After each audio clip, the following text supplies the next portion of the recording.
Floyd Mayweather just smacked Oscar De La Hoya at the airport. Yes, you heard that right. Mayweather hit De La Hoya so hard that the Golden Boy promoter had to be rushed to the hospital for treatment.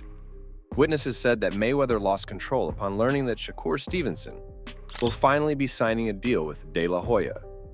It was just an ordinary day for both legendary boxers Floyd Mayweather and Oscar De La Hoya, until things took a dramatic turn. Known for his fierce competitive spirit and aggressive demeanor towards those he perceives as rivals, Mayweather encountered De La Hoya at the airport. What seemed like a routine meeting quickly escalated into a nightmare. When Mayweather learned that Shakur Stevenson, the highly sought-after boxer, would be signing a deal with Golden Boy Promotions instead of joining Mayweather's camp. I'm kind of disappointed that Shakur Stevenson signed a deal with Golden Boy Promotions, especially given our history with Oscar De La Hoya. Shakur is a talented fighter, and I just wish he had chosen a different path that aligned more with what we've built. Floyd Mayweather has had his eye on Shakur Stevenson for a very long time. He believes that Stevenson possesses the talent and potential to eventually beat Gervonta Davis, one of the top fighters in the world. Mayweather saw in Stevenson a future star who could elevate his own promotional company to new heights and solidify his legacy as a talent scout and promoter. Mayweather's interest in Stevenson was not just professional, but deeply personal. You won't believe it if I say this, but he invested time, effort, and resources into courting the young boxer, envisioning a future where Stevenson would bring him the kind of victories and prestige he had once achieved in the ring. For Mayweather, securing Stevenson's signature would have been a major advantage, a way to stay relevant and influential in the ever-competitive boxing world. The experience must have felt like hell for Mayweather. As a retired boxer turned promoter, he was already confident that he could secure a deal with Shakur Stevenson, a young talent he believed could be the next big thing in boxing. He was certain that Stevenson's skills and potential would make him a perfect addition to his promotional company, possibly leading to major victories, including a long-anticipated match against Gervonta Davis. I admit, I felt really bad after hearing the news of Shakur Stevenson signing with De La Hoya. It was a tough pill to swallow given our history, but I'm recovering from the disappointment and focusing on what lies ahead. Now, here's some current information on Shakur Stevenson. Stevenson recently made headlines by rejecting a $15 million 5-fight deal from Top Rank as he saw out his contract. This bold move indicated his desire to explore other opportunities and possibly align with a promoter who could offer more lucrative or appealing terms. Despite the significant offer, Stevenson chose to keep his options open, a decision that has kept the boxing world buzzing with speculation about his next move. In his latest fight, Stevenson successfully defended his WBC lightweight title with a victory against Artem Harutyunyan. While a win is always a positive outcome, this particular match was marred by another underwhelming performance from Stevenson. Fans had high expectations, but once again they were left disappointed. The discontent from the fans was so obvious, with many booing and even walking out before the final round concluded. This marked the second consecutive fight where Stevenson failed to deliver the excitement and dynamism that fans crave, following a similarly lackluster performance against Edwin de los Santos. Now that Shakur is a free agent, De La Hoya spoke with him via Zoom, praising Stevenson's potential. De La Hoya drew parallels with his experience, promoting Floyd Mayweather, noting similarities in their styles that he sees in Shakur.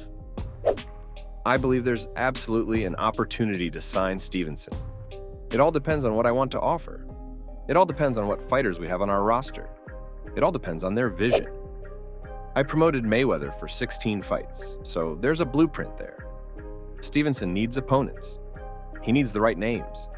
He needs William Zepeda. This is where De La Hoya sees tremendous value in Stevenson. His reasoning is simple. Stevenson possesses exceptional talent, undeniably so. His talent is such that it has attracted the interest and competition of two legendary boxers. According to De La Hoya, This young fighter has the potential to achieve greatness, especially if paired with a strong counterpart in the ring. De La Hoya sees himself as that ideal counterpart, believing that together they can achieve significant success in boxing. I want to sign him. He's a great talent. I would love to work with him. He's a great fighter. Shakur needs some good dancing partners. He reminds me of Mayweather. I had every single opponent for Mayweather. We found them all, and Mayweather became Mayweather. Shakur is in a similar situation. If we have the right opponents, we can build a new Mayweather, De La Hoya said. So why was De La Hoya able to swiftly recruit Stevenson to his team? He explains that his competitive nature fuels a long-standing rivalry with Mayweather. This rivalry has motivated him to achieve what once seemed impossible, securing a deal with Stevenson, a feat that has now become a reality. In my competitor, there's always going to be that little grudge there, always. Sure. It's natural. Opinion, whichever path Stevenson chooses, whether it's with Mayweather or De La Hoya, it's a smart move that he made a swift decision. You know why? It's because the main challenge Shakur faces is determining his own value. By turning down a $3 million per fight offer, he's set a high bar for himself and needs the right opponent to justify that value. A potential bout with Zepeda could be that opportunity, as he's a Mexican knockout artist, boasting a flawless 30-0 record, with 27 victories coming by knockout. Such a matchup has the potential to bring out the best in Stevenson. Another potential avenue for Stevenson is to negotiate a fight with Matchroom. Both Golden Boy and Matchroom fighters are aligned with the DAZN. Eddie Hearn, who heads Matchroom, presents viable options at 140 pounds, including a potential matchup against Liam Paro, the current IBF junior welterweight champion. Also, there's the enticing prospect of a bout with Devin Haney, who, despite being a free agent, maintains a close association with DAZN. However, to secure these high-profile fights, De La Hoya has advised Stevenson to be pragmatic about his market value. Stevenson needs to strike a balance between ambition and realism when negotiating these matchups, ensuring that his decisions align with both his career aspirations and the current dynamics of the boxing industry. I'm not sure what his market value is, and that's what's making it a little difficult. It doesn't help when Shakur tells the world, "I don't fight for the people, I fight for me."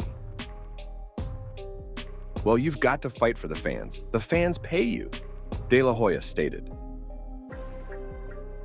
De La Hoya's statement has received widespread support from boxing fans, many of whom believe that the promoter is finally speaking sensibly.